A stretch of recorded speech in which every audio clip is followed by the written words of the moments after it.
Welcome, my name is Diablo68 and this is Gaming Existence, the channel where we go over everything to do with games. This is a more in-depth look at Stellaris. You've probably come through from watching my quick review. In this we're going to go into a bit more details, so hopefully if you are still a bit on the fence, we'll answer a few more questions here.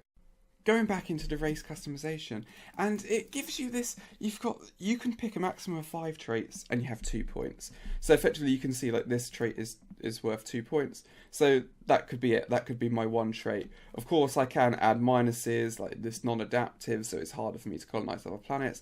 And now you can see I've got a few more points, so I could then pick another, another 2 or something.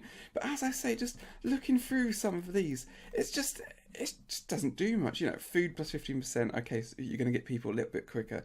Energy, minerals, okay, standard things, a little bit quicker through the research, a little bit quicker through specific researches.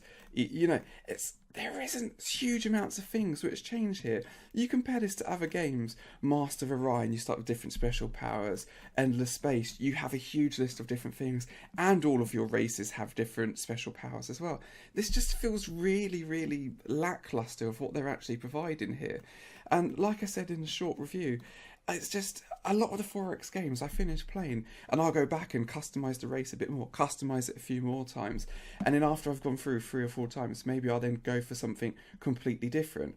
In Stellaris, I never felt the need to do that, not with this traits bit here. One bit I did want to have a look at was with the government and ethics. You can go through, so you've got sort of a fanatic, which is sort of the top range, and then you have like a lower things you can go through. So you could have 3 on the lower rank or whatever, and it changes different pluses and minuses you're going to get. Again, so it does give you a few different bonuses, but again, it just doesn't feel like there's that big impact going on here. In a way, I think I prefer in Galactic Civilizations 3, where you have the ideology that you go through. That feels like more of a customization than what you have here.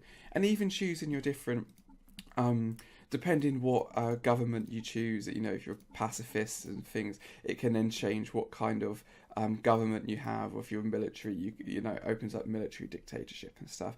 And again, these add a few more different changes. So it is, you have the traits, you have the government, and then you have your leader. They all add a few different changes, but it just doesn't feel powerful enough for me. So as I mentioned in my quick fire review, you have your different heroes which level up, and it's a good idea. I really liked it in Endless Space, and let's see if I got somewhere in a fleet somewhere. Yeah, and they give you different things when they level up and stuff. But in Endless Space, you had a tech tree that you could go through, and you actually felt attached to your heroes. Oh, okay, that guy's really good at governing this planet, or this guy's giving me 100% extra damage in space combat, whatever. You just don't feel like you have that connection here. You literally just chuck a hero in because it's like you're going to get some research bonus, and if he dies, and yeah, it's a little bit annoying that your research speed goes from plus 10% to plus 2%. But you don't really feel attached to what you're doing. It's just an annoying thing you have to go through. I feel like there was so much room to manoeuvre with the heroes, going through. And I just feel it's a bit of a shame what they've actually achieved. The sectors, oh god, the sectors. This is just going to be a random, all over the place what I'm going to go with here, because the sectors are just, I like the idea. I like the idea of handing over sectors. So you sit there and you can choose what's in your sector. You can say, oh yes, this planet and things like that. But to customize and edit it costs influence, and influence is just really annoying. It's used for just far too much stuff. And let alone sort of customizing a few different bits on your system, then costing you more influence. It's just ridiculous. But also you have these sectors, and so you literally these are sectors I've created. So I've handed over these planets to the computer. So I now can't build anything on these planets. This is the computer controls every single thing on this planet. And every single planet in these sectors, and this is the thing. It's like, so you can do that, and you can do a few different options on it as well. So you can make it so sector settings isn't, so they focus more on money or on science and things like this. And luckily they've done a patch and done a balanced focus, because before you could literally only choose in industry or research or finances, which is then again, it's just absolutely ridiculous in the fact that without the balance thing, because you would sit there and go, okay, well, fine, I've got one planet which is focused on research, one planet here which is focused on minerals, one planet here focused on whatever it is, and then you make a sector and the computer would go, oh, but you can only choose one option. So it's good that they've put the balanced thing in. But you can put resources in, so like you can see I can add more energy credits here, yeah, throw some more money at them. So like when you first make a sector, it might be worth you chuck like 2,000 minerals in so the computer can start building buildings and stuff. And you can set how much money how much money and minerals you take out of the sector. So 25, 50, 75%. But once you do that, you can't take resources out of the sector. So I've got 20,000 minerals in this sector, 20,000 minerals in this sector, 20,000, nearly 100,000 minerals I've got sitting there. I can't extract those out of the system, not even for an influence cost, not even for a emergency war toll. I only get 85% of what I take out. There's a 15% tax on it or something. It's literally, I cannot touch those minerals. And I've got 13k minerals here at the moment. Some of my battleships I might want to build might be like 4,000 minerals.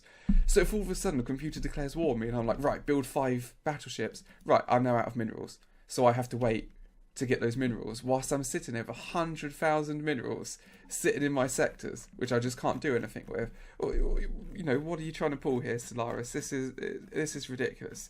Like, I've managed those sectors, I've worked out stuff for them, and now I can't take the resources out of them. It's just I just really do not like it. And this is the thing, and they force you to make these sectors because you have planets. You have like a planet cap. I've got 6 here. I think the default is 5. So basically, if you colonize, at the moment, if I colonize 6 planets, no problem. Every planet I colonize over 6, I get a 10% minus on my entire economy, absolutely everything, for every planet. So if I then have 10 planets in this example, I get minus 40% to my economy unless I put these planets into sectors. So basically, Stellaris says, you have to make sectors. I don't care. You have to do it. And it's just annoying that also you go onto these planets and basically you have a capital, like I've got Empire Capital, blah, blah, blah. And these do different things and they make it so you get less ethics divergence. And ethics divergence is another thing I'm going to have a rant about in a second. And that's in the fact that your people diverge their ethics and government style. And it's just annoying and difficult to manage. But basically, on your planets, you need to get, when you get 5 people, you can make a capital. And then when you get 10 people, you can make a planet-wide capital or whatever it is. But that costs influence to make those capitals. And you need to wait until you've got 10 population, which could take, 45 minutes, an hour, for these population to get up on your planet. But when you hand over to sectors don't have influence. So if you hand over a whole sector to the computer before you've sat there and waited for all of these people so that you can actually get your capital on the planet, then you're just not going to have that capital. So again, it's another one of those things of like, do I sit there and have massive minuses on my economy until I can hand over a whole section of 5 planets? Or do I just accept the fact that I'm not going to get the decent planetary capital, which then increases the buildings around it? It's just, I shouldn't have these difficult options of sitting there going, what subpar option do I want to take regarding the sectors? I don't like that in a 4X game. The whole point about 4X game is exploiting to the max so that you're going to win. I don't want these subpar options of like, well, okay, well, I'll take this bad scenario over this other worse bad, scenario. It's for me, the sectors, they really needed to clamp down and work them out a hell of a lot better than what they've done. And then the final rant thing I'm going to go over is this going to war with people. It's just, it's just so annoying. I mean, like, I've played a lot of 4X games, and one of the first things, I went to war with the computer, and I sent ships down and military troops, and I conquered the planet, and I was like, yeah. And then I spent ages like, why can't I build on this planet? Had to go and research what it is, because I put an occupational force down. I don't actually control the planet, but I've made it so the computer can't do anything with the planet. So I was like, right, okay, fine. I'll go to war. And then you have these war demands. So like planets which are obviously better have a higher demand, so you couldn't just sit there and go, give me your entire race. You have to like take certain amount of planets. So it means each time you go to war, you can only choose a certain amount of stuff to get off of them. So you can't just go to war and say, right, I take over your entire empire. And if you do that, you're going to have rebellions and stuff. In a way, you need to go to war and then liberate the computer from the government that they had, and then you hope that after a while they'll join you. Oh god, it's just so much faff.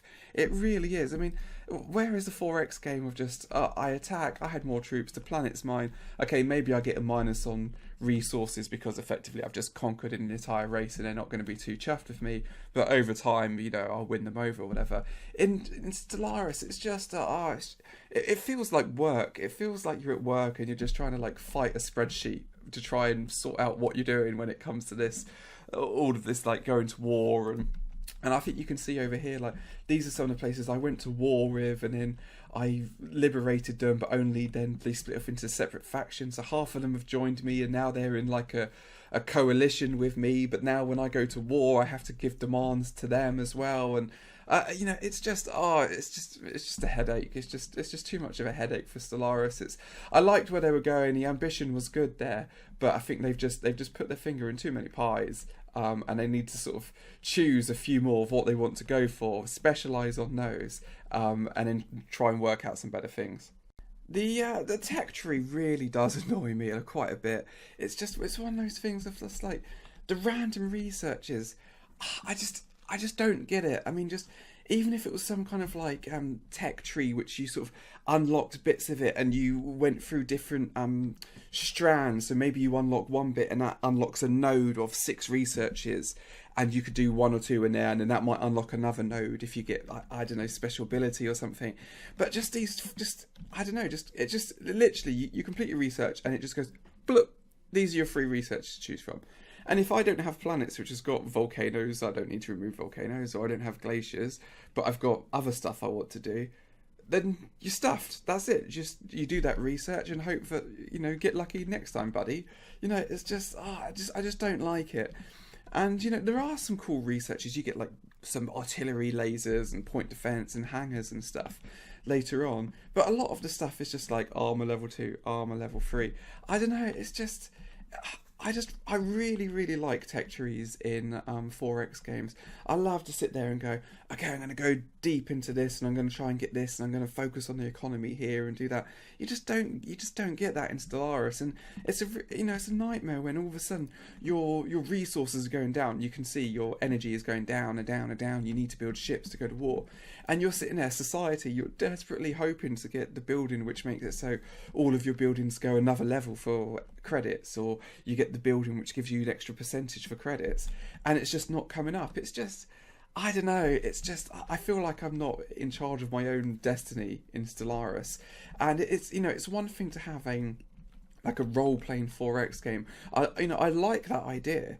I do really like that idea. But you need to be able to, the whole point of a role-play game of Dungeons & Dragons is the fact that, you know, you create your character, you choose a path that you go through, and the story might change and meander and things as you go along, but you're the one for your actions directing that, whereas Stellaris, it seems to have a bit too much on the randomness for my taste. The mechanics as well of how the buildings work, it's just, you have these different tiles, you know, tiles on a system, it's fine, it works, it's almost like a little mini game that you have here. And each of these tiles might have natural resources. You can see this has got a natural 1 physics on it, this has got a natural 1 food on it, and you can see there's no buildings in the background because I haven't built anything on here. But it makes it so this has got food on it, which really, if I build any building which doesn't have food, it will destroy this natural resource. So if I need minerals, if I need a mining thing, it will come up on here and say, this will get rid of the food. So if I say yes, once this is built, this natural food is going to be destroyed. So really, straight away, they're pretty much saying to you, unless you want to lose the natural bonuses, build whatever resource it has there. Which is kind of like, it's a 4X game. I want to try and sort of do what I want to do. But also, they then have buildings which sit there and go, all of your entire planet produces 15% more minerals or 15% more money. So then it makes you want to specialise that entire planet, you want to maximize those percentage bonuses. If you have every single thing, if you're producing 100 credits and you get 15% from that one building, that's great. But if you're sitting there and you've got a little bit of food here, a little bit of physics here, that 15% bonus when you're only producing 15, it's not as great. So they're trying to pull you in two different directions. And what really gets me going is the fact that these buildings, they all upgrade. Hydroponics Farm 1, Hydroponics Farm 2, Hydroponics Farm 3 as you level up. You can't stack those upgrades, and because you have the resources in real time, you have to go in. So I could build multiple resources. I could sit there and go, fine, let's have a hydroponics farm here. Okay, fine, and then we have another one here, or a mining network. But now I don't have the resources. I can't stack more things on here, and that gets really annoying. It's just you have to constantly keep going back to the different planets, and it does come up with, oh, you've completed the building here, blah blah blah blah. Like you can see here, I've got my research is completed here, so it does give you the shortcuts to go in. But it's just annoying, and especially with the upgrades. If when you get later on in the game, you've just colonised a new planet, you don't want to sit there and have to keep going back. It's taken 70 seconds to upgrade your hydroponics farm 2. Okay, click, upgrade to hydroponics farm 3. Okay, 90 seconds. Just make it. Just sit there and go upgrade all of them. It's that's what we're looking for. It's just let it happen. Another gripe I have is with this influence that you gain. It's like a resource that you go through. And if you want to expand your borders not through planets, you can build sort of outposts which just give you influence. But it minuses one of your influence gain per month. And that is huge. The influence is really hard to get. You want like 50 influence a month. And you're lucky if you're going to get 7 or 8. And influence is just used for so much stuff. You use it for diplomacy. You put edicts lists on your planet, so you can make it so they produce more research and things like that, which is really cool. And I really like that idea. But just the influence, you just need it. You need it to recruit your heroes. You need it to expand your borders. You want it for diplomacy. You want it to do special things on your planets. You need it to when you go to war with people. So, it's just, you need it absolutely everywhere. And it just doesn't give you enough of that resource to use what you want to do with it. So in the end, you sort of just end up mediocrely managing it. I hope you enjoyed the video. If you'd like to watch similar videos, simply click on any of the links on the screen at the moment, and they will take you through to some more 4X videos, especially the Galactic Civilizations 3 review is well worth a watch. As always, if you'd like to watch similar content to this in the future and be notified, click the subscribe button at the bottom. Thanks for watching.